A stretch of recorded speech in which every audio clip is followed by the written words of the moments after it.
Móviles, tabletas, ordenadores son dispositivos que se atopan en todos os fogares e que non son inofensivos. Poden crear comportamentos adictivos e poñen á man dos menores de idade un mundo sen cancelas como é internet. Moitos nenos e nenas acceden así aos xogos na rede, algo que pode derivar nunha ludopatía. María José Lamas, psicóloga da Asociación de Axuda a Familias de Drogodependentes, di que os proxenitores deben estar atentos a certos sinais de alerta.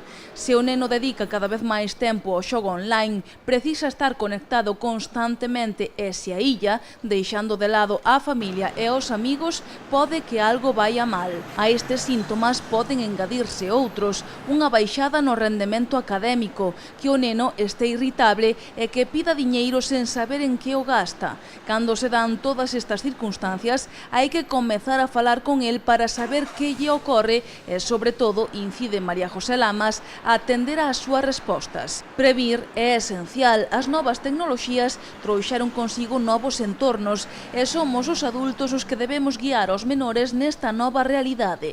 Lamas explica que hai que falarlles do xogo e das adiccións e escoitalos, saber que opinan.